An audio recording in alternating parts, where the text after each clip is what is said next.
Isang magandang hapon po sa inyo lahat, mga minamahal ko Sanjuanenyo. Ito po yung lingkod, Mayor Francis Zamora, at ito po ating kwentuhan tuwing Lunes. At medyo nag-adjust lang po tayo ng oras ngayon at nagsimula po tayo ng after lunch sapagkat napakarami pong activities kanina umaga at hindi po talaga kakayanin kung nag-Facebook Live po tayo ng 11 a.m. So first of all, welcome to our Monday's kwentuhan at ako yung umaasa na naging maayos po ang weekend nating lahat.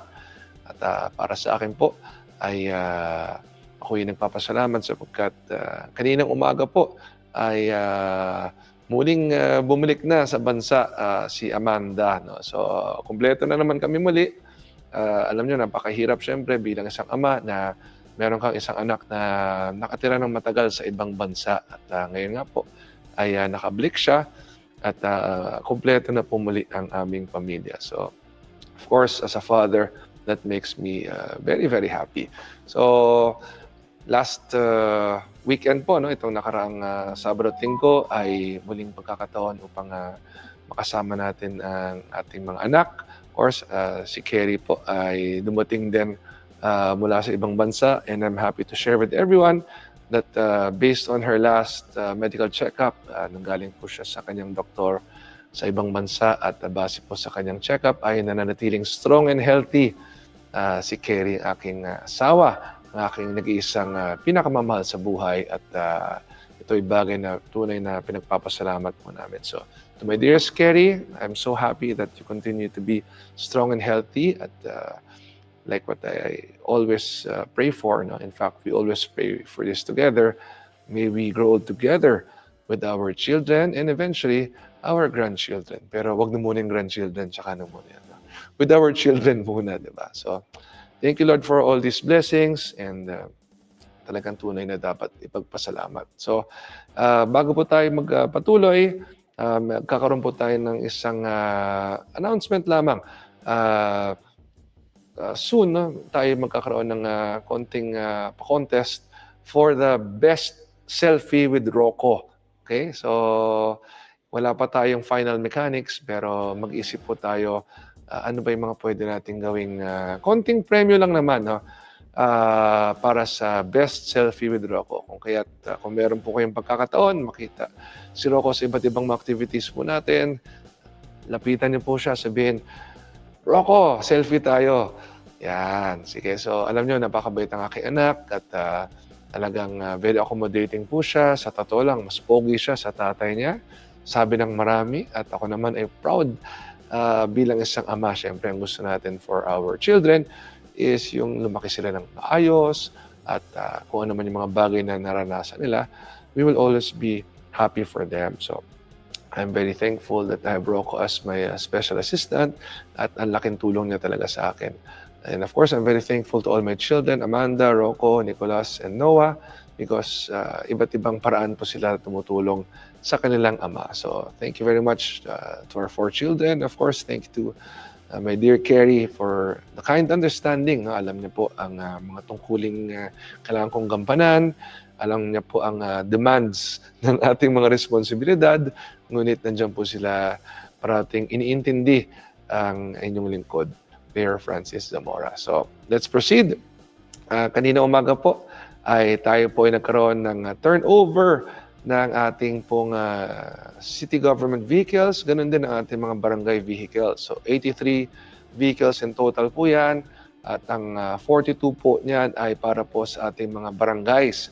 So each barangay will receive 2 vehicles each. Kada barangay po ay tatanggap ng isang Mitsubishi Triton pickup at isang Toyota Tamaraw. So yan po, no? Panoorin niyo po yung videos kanina sa ating pong blessing at turnover ng mga sasakyan. So, nakikipag-ugnayan na po tayo sa ating mga barangay officials para po sa pagkuha nila ng kanilang mga sasakyan at dadali na nga po sa inyong mga barangay. Sabi ko nga sa kanya kanina, iuwi nyo na sa inyong mga barangay ang mga sasakyan. So yan po ang ating mga barangay vehicles at pinaalala ko po sa ating barangay officials na ang mga sasakyan ito ay for official use only at kaya naman po natin ito inihandog sa ating mga barangay ay para sila po yung makapagtrabaho ng mas maayos, lalong-lalo na pagdating po sa emergency response, sa ating disaster response, kung meron tayong mga kailangan ilikas po dahil sa baha. Halimbawa, nung nakaraang habagat, nung 5 araw po walang pasok, ay nagpatulong pa ho ako sa iba't ibang mga barangay upang mag-mobilize ng mga lilikas sa ating evacuation center. So, malaking bagay po talaga na meron tayong mga ganitong sasakyan. Pwede po natin gawing pang-patrol po natin for peace and order, kung kinakailangan meron din sa ospital, o di kaya sa iba't ibang mga official functions ng ating mga barangay ay magagamit niyo po yan. So please, pakialagaan po ang mga sasakyan na yan. Yan po ay galing po sa pondo ng ating pamahalang lungsod na nagmula naman po sa buwis ng ating mga mamamayan. So please, ingatan po natin ang mga ito at gamitin natin sa wastong paraan lamang. Okay, sana nagkakaintindihan po tayo na yan po ay for official use only at hindi po yan for personal use. Okay, so ang ating city government departments ay tatanggap din po, lalong-lalo na yung mga departamento na mas nangangailangan. At ganoon din po ang ating San Juan City Police ay tatanggap din po ng mga bagong sasakyan, so mga bagong Innova po yan. At ang isang napakagandang SWAT vehicle. No? So nakita ko sobrang ganda ng ating SWAT vehicle. At ang ating City Disaster Risk Reduction Management Office po ay tatanggap din po ng isang emergency response vehicle. So ang aking payo, please ingatan natin ang mga sasakyang ito at ang layunin po ng ating pagbili ng mga bagong sasakyan ay number 1, upang tayo po ay mas makapaglingkod sa ating mga mamamayan. Ang huling beses po kasi na bumili ng ganitong karaming sasakyan. In fact, never po ganito karami before. Mula nung konsel po ako at Vice Mayor, never naman po ganito karami. But there was a time, bumili po ang dating administrasyon ng mga sasakyan pero hindi ho ganito karami. Pero napakatagal na rin ho ng panahon na yan, kung kaya't yung mga sasakyan na yon ay medyo luma na po, mataas na po ang gastos natin sa repair and maintenance sapagkat para sa inyong kaalaman, mas mahirap po mag-maintain ng mga lumang sasakyan sapagkat mas regular po ang kinakailangang service and maintenance, pagpapalit ng parts.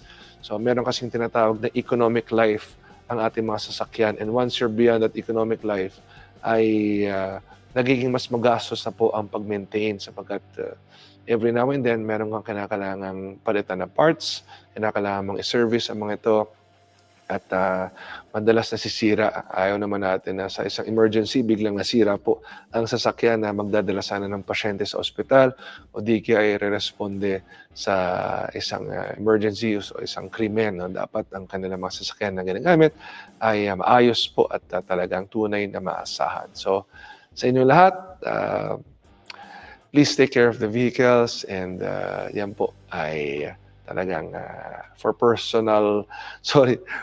official use only and not for personal purposes. Okay, so please always take note of that. Okay, so next,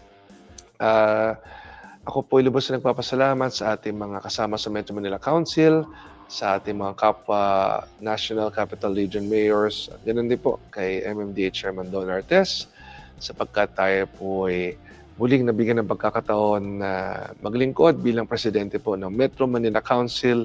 Ito po ang policy making body ng MMDA at tayo nagpapasalamat sa tiwala at support na muli po nilang ibinigay sa atin. Ayan po ang ating pagpupulong. Kasama po natin si DILG Secretary John Vic Rimulya at ganoon din po si MMDA Chairman Don Artes at ang ating mga Metro Manila Mayors. Tayo po ay nagpapasalamat sa kanila sa tiwala at suportang kanilang pong binibigay po sa atin.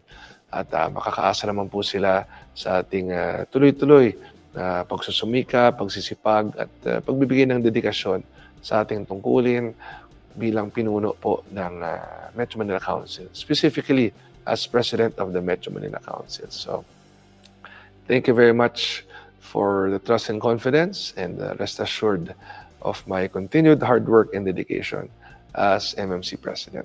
Okay?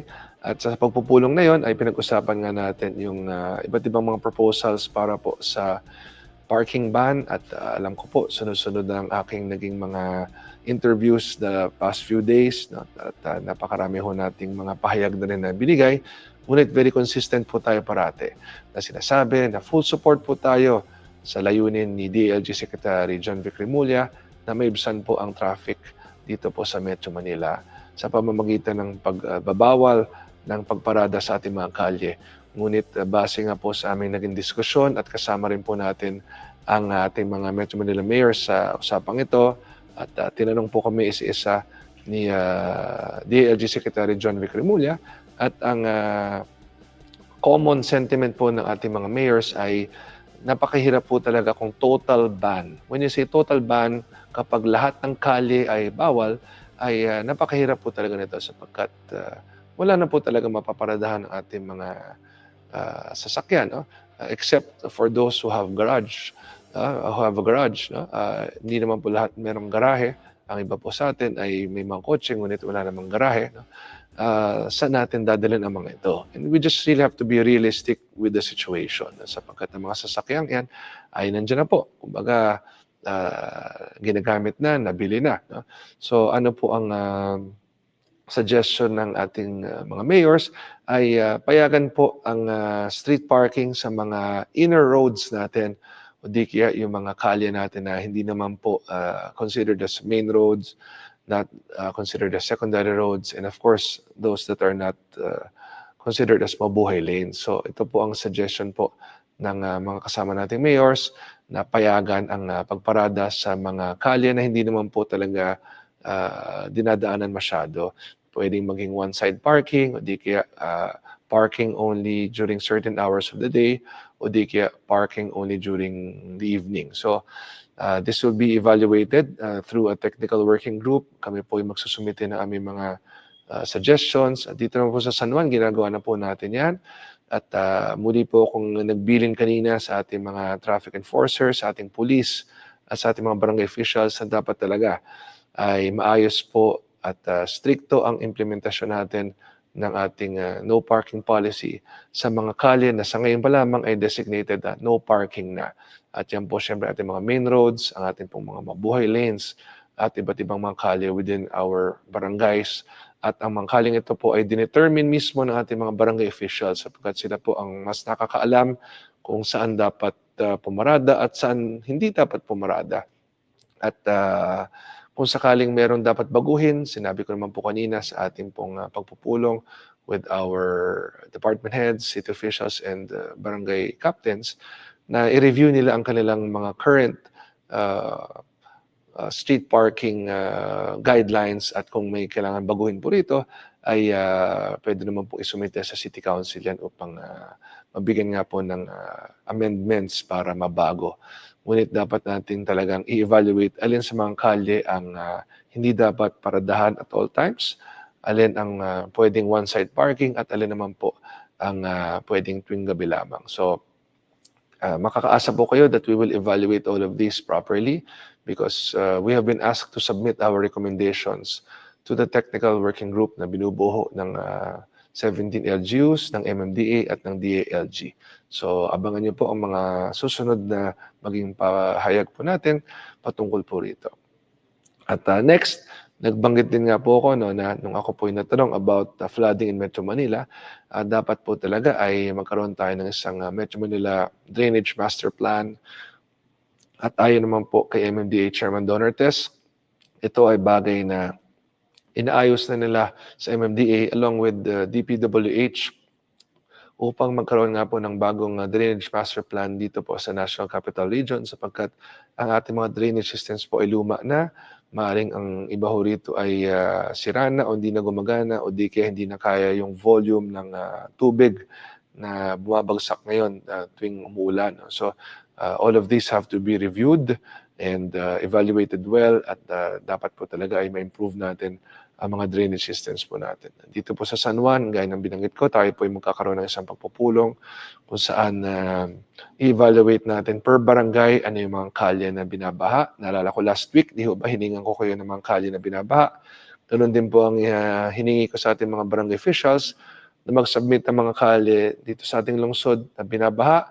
We will evaluate all of this. Iti-trace natin anong dahilan ng baha. kung sakaling itong mga drainage systems natin ay natayuan na ho ng iba't ibang mga structures, kinakailangan po natin tanggalin ang mga yan. Sapagkat kung di natin tatanggalin, ay mananatili kung nakaharang sila sa daluyan ng tubig at magtutuloy-tuloy lang po ang pagbabaha. At alam ko ayaw po nating patuloy na maranasan yan. So makakaasa po kayo na talagang gagawa po tayo ng mga hakbang upang tuluyang maibsan ang problema ng pagbabaha dito po sa lungsod ng San Juan at ganoon din po sa National Capital Region. So asahan niyo po na talagang papagpulungan ho namin yan at hanapan natin ng karampatang solusyon upang tuluyan ng maibsan nga ang problema ng pagbabaha sa lungsod ng San Juan at ganoon din po sa National Capital Region.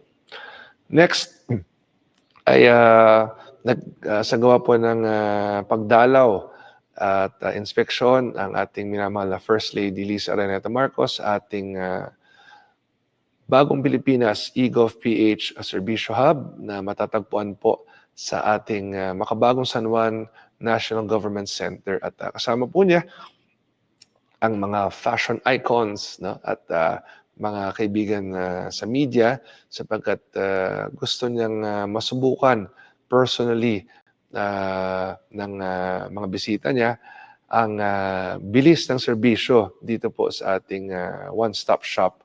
At tayo po ang first in the Philippines na nagkaroon ng ganitong pasilidad at yan po ay tinayo natin dito sa ating makabagong San Juan National Government Center kung saan nilaan po natin ang buong second floor ng pasilidad nito para po sa ating Bagong Pilipinas eGov.ph Serbisyo Hub. So, pakibalikan lang yung kaninang photo, no?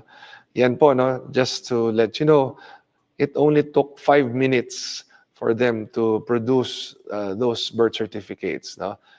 Ganyan po kabilis ang Serbisyo Hub natin, 5 minutes lamang ay nakuha nila ang kanilang birth certificate. Di naman po nila kailangan pumunta pa sa office ng Philippine Statistics Authority. Dito na lamang po sa ating National Government Center. So muli, paalala ko lamang, please download the eGov app. Yan po ay inyong madadownload sa App Store at ganoon din po sa Android. So nag-post na po ako ng videos patungkol dyan, how to download, how to log in and register and how to utilize the app.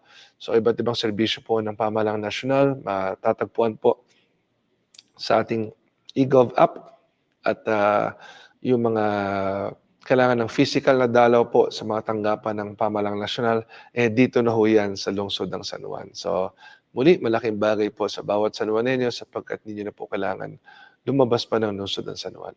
Para naman po sa mga mamamayan natin mula sa iba't ibang lungsod o di kaya mula sa mga malalapit na probinsya, ay kapag kayo po ay mag-download ng app at may kailangan serbisyo po dyan, ay welcome na welcome po kayong dumalaw dito po sa lungsod ng San Juan.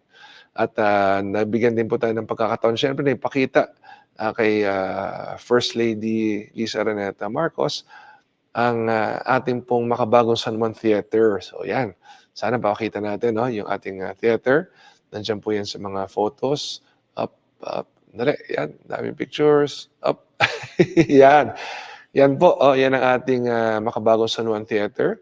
Yan po ay isang 912-seater theater at talagang marami pong mamamayan na magkakasya dyan for any particular event. Halimbawa, State of the City Address, o di kaya yung anniversary ng San Juan Medical Center. Sabi nga kay Dr. Acosta, starting next year, pag mag-celebrate ng anniversary ang San Juan Medical Center, pwedeng dito na po sa ating makabagong San Juan Theater. Kung meron mga graduations, kung meron mga plays, mga performances, di ba, mga gatherings, ay pwedeng dito na po sa ating makabagong San Juan Theater. The first, again, in the city of San Juan. At yan nga po ay first na mismong ang local government po ang nagpapatakbo. At yan po ay ating ginawa dito po sa ating makabagong San Juan National Government Center. Of course, sa tulong ni Congressman Noni Zamora at ni Congresswoman Bel Zamora. So, nagsimula po yan sa term ni Congressman Noni Zamora at yan nga po yung last term niya at first term ko naman bilang mayor at pinagpatuloy po ni Congresswoman Bel Zamora sa kanyang second and third term At sorry po sa aking second and third term at sa kanyang second term naman. And first term, of course. At sorry, nahilo na ako. Daming terms po kasi. No? And on Thursday ay formal na pong i-inaugurate at i-bless ang buong Makabagong San Juan National Government Center. So you're all invited to join us 8 a.m. on Thursday para po sa blessing ng ating buong building. So in-inaugurate po ni Pangulong Ferdinand R. Marcos Jr. ang ating building at ang ating pong Bagong Pilipinas eGovPH Servicio Hub. At sa Thursday naman po ay i-bless naman po ito. At of course, anumang mga binubukusan natin, gusto po natin ay nababasbasan po ito ng ating mga kaparian. At imbitado po kayo dyan sa Huwebes, alas 8 ng umaga. So marami nagtatanong, saan bang San Juan Theater? Ito po ang sagot. Dito po yan sa Pinaglabanan Road. Of course, ang ating Makabagong San Juan National Government Center ay matatagpuan po sa Pinaglabanan Road. Halos tapat lamang ng ating Justice Hall, yung Hall of Justice po natin. So halos nasa may kanto lamang ng Pinaglabanan at P. Guevara. Okay, so please visit us soon there. Okay. Next, last Monday po, ako po ay nag-attend ng State of the Nation address ng ating mahal na Pangulong Ferdinand R. Marcos Jr. At 2 beses nga po tayo na banggit. No? Una po, bilang lungsod na unang naghandog ng murang bigas. At yan po ay nakasama natin si Department of Agriculture Secretary Francisco Chu Laurel. At pangalawa, ito nga po ating Servicio Hub, kung saan nilunsad po ang ating eGov app na pinangunahan po mismo ni Pangulong Ferdinand R. Marcos Jr. At after the SONA ay nagsagawa po ng 2 araw ng post-SONA meetings dito sa ating National Government Center, specifically in our Makabagong San Juan Theater. Yan po ang ating theater. Yan, para sa inyong kaalaman. Yan po ang ating theater. No? Talagang napakaganda po niyan at sana minsan po ay madalaw po ninyo. So yung afternoon session ng day 1, kasama po natin yan si Secretary John Vic Remulla ng DILG, si Secretary Gibo Chodoro ng Department of National Defense, si Secretary Rafael Lutilla po ng DNR, at si Undersecretary Claire Castro po nandyan po ng PCO, si DOST Secretary Renato Solidum ay nandyan din po, at ang mga undersecretaries po ng DLG, ang si Administrator Salonga po ng LUWA, at iba't ibang mga pamalang nasyonal na mga kawani. No? At of course, imbitado rin po ang mga public school students natin from San Juan to witness and experience the post-SONA discussions. Okay, so muli, tayo ang napili para dito. And again, it is a testament to the beauty of our Makabagong San Juan National Government Center and of our Makabagong San Juan Theater. So yan, congratulations po sa atin. At yan po, si Secretary Sani Angara, dumalo din po rito. So iba't ibang araw po yan. No? 2 days at merong morning and afternoon sessions. At iba't ibang departments po ang nagpunta rito. They each had their own individual sessions to face the media and the public regarding the State of the Nation address of President Marcos. At pagkatapos naman po niyan ay dumalo po si Secretary John Vic Remulla dito po sa ating tanggapan. Pinakita ko lang po ang ating City Hall at ang ating opisina. And of course, siya ang boss natin dahil siya po ang DLG Secretary at siya po ang may sakop sa ating mga local government officials. Kasama po ang inyong lingkod. Yan. So of course, Secretary Remulla was the former governor of the province of Cavite at vast experience po siya pagdating po sa local government. At ngayon po, siya naman ang ating DLG Secretary. So, thank you, sir, for your visit and hope to see you again soon in the city of San Juan. And of course, we would like to extend our sincerest gratitude once again to our First Lady Lisa Araneta Marcos sapagkat ang ating mga mag-aaral po mula sa ating mga pampublikong paaralan ng San Juan ay inimbitahan po niya sa Goldenberg Concert Series. Ang Goldenberg po ay isang napakagandang pasilidad po.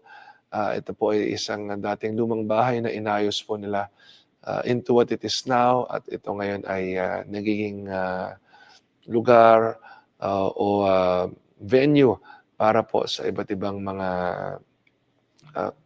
concerts, mga cultural activities. Ito specifically po, no, the Goldenberg Concert Series, the Philippine Philharmonic Orchestra, Woodwind Quintet. Yan, so yan, isipin nyo, ang ating mga public school students from San Juan ay inimbitahan po ni First Lady Lisa Araneta Marcos dito at sila po ay nakapanood ng concert at yan, na-experience po nila ang makadalaw sa Goldenberg. At I've been there once before. Naging bahagi po tayo ng isang fashion show ni Michael Leyva at nakita ko kung gaano kaganda po ito. Basically, yung mga old structures po natin na pinipreserve ay inaayos at inaalagaan at ginagamit para sa iba't ibang mga musical at cultural activities and presentations. At nakakatawa po na nagbibigay sila ng kahalagahan sa pangangalaga ng ganitong mga klaseng mga struktura na talagang tunay pang pwedeng pakinabangan. So thank you very much, FL Lam. Napakarami yung naitutulong po sa lungsod ng San Juan. Of course, ganun din siyempre sa ating mahal na Pangulong, PBBM. At okay, napakarami nating naging ganap in the last few days. Of course, ang San Juan Medical Center ay nagdiwang po ng kanilang 28th anniversary at I'm proud to say po na talaga ang laki na po ng pinagbago ng San Juan Medical Center. So please, sana pakita natin, no? Sa ating Facebook Live team. Yan po.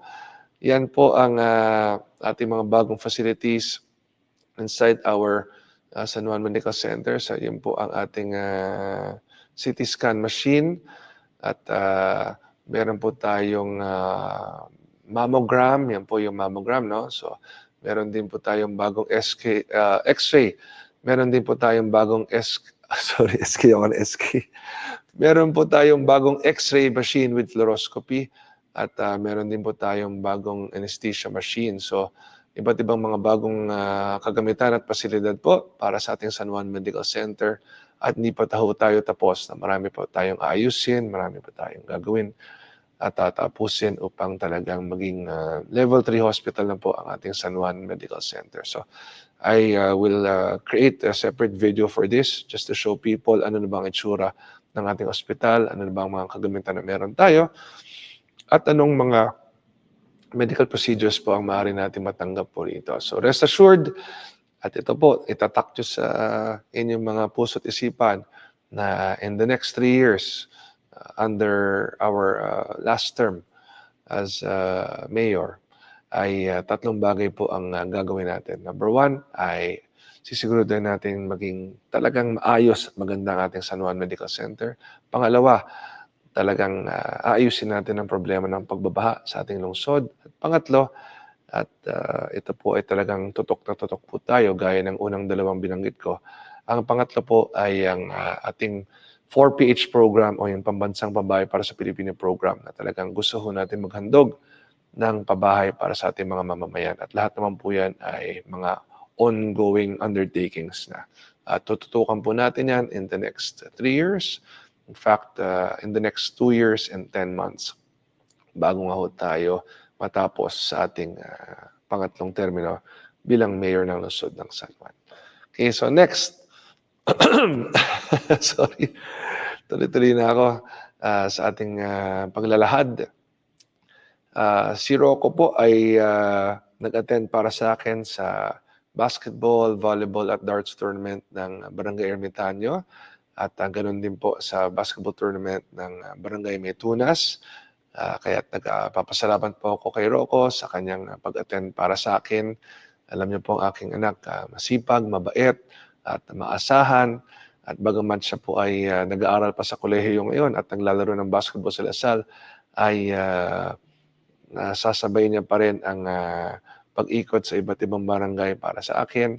Tinutulungan po tayo sa ating pamamalakad sa lungsod ng San Juan at nakakatuwa po sapagkat kitang-kita natin ang kanyang puso sa pagtulong sa kanyang ama at sa ating lungsod. So, good job, Rocco. Congratulations for a job well done once again. At yan, nakakatuwa po talaga na talagang kung ano yung sipag ni Mayor Francis Zamora, mukhang triple ang sipag ni Rocco, no? At he is really there to help us, to support us, and I'm very, very thankful for that.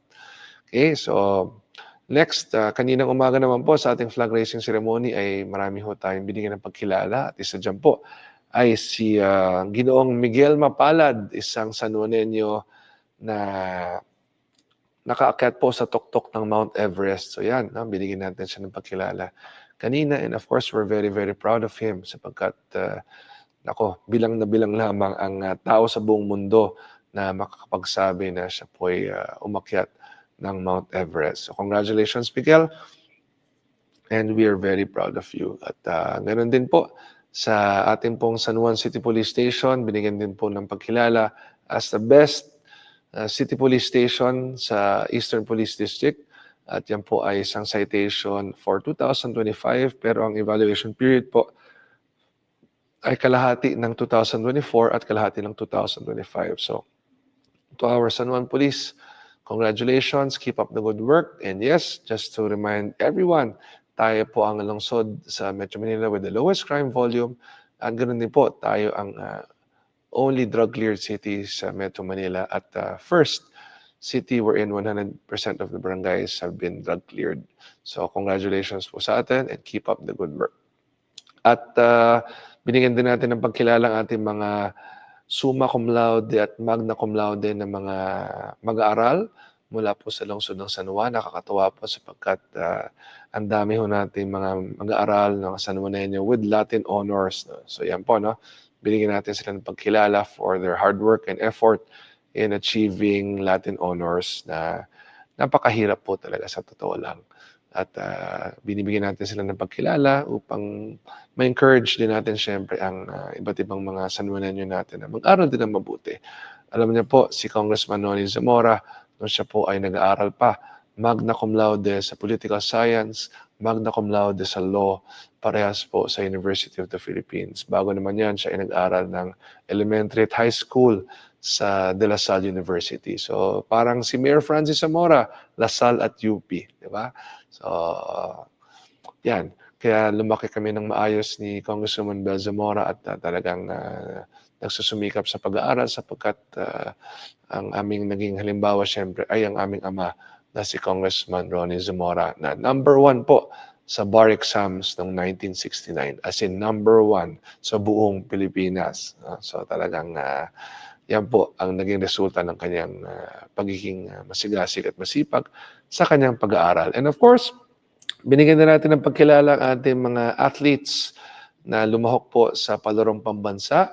Sila po ay mga athletes natin who represented San Juan and of course the National Capital Region in the palarong pambansa. So congratulations po to all of you, to your parents, at kayo po ay nakapagbigay ng karangalan sa ating lungsod ng San Juan. So, napakarami na nating mga binanggit.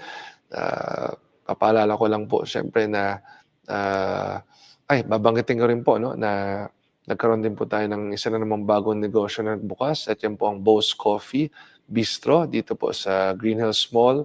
Isa na naman pong bagong negosyo, no? Sunod-sunod po ang mga pagbubukas ng mga negosyo dito sa ating lungsod. In fact, mamayang hapon I will be in Green Hills Mall once again sapagkat meron pong magbubukas na naman po na restaurant at tayo po ay pupunta dyan upang magbigay ng ating suporta.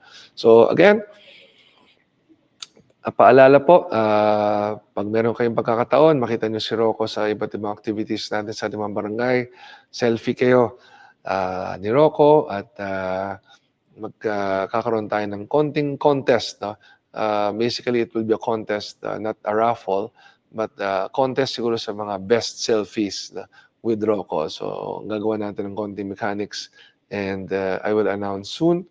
But kung gusto niyo magpa-selfie sa kanya, alam niyo, parang si Mayor Francis Zamora, si Roque, na talagang mabait, always smiling, always accommodating, at mas pogi sa tatay.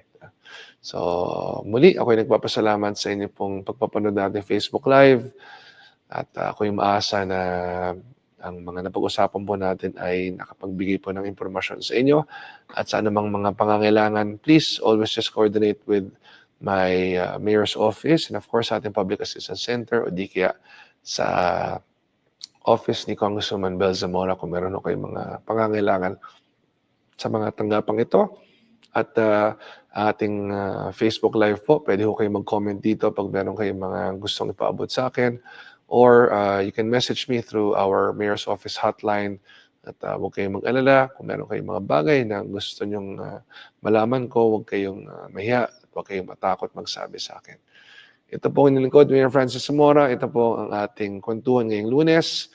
Mag-iingat po tayong lahat, at gusto ko pong malaman ninyo, at gusto ko pong tandaan po ninyo na nandito po ang inyong Mayor Francis Zamora, ginagawang lahat upang makamit natin ang kabuuan at katuparan ng ating makabagong San Juan legacy.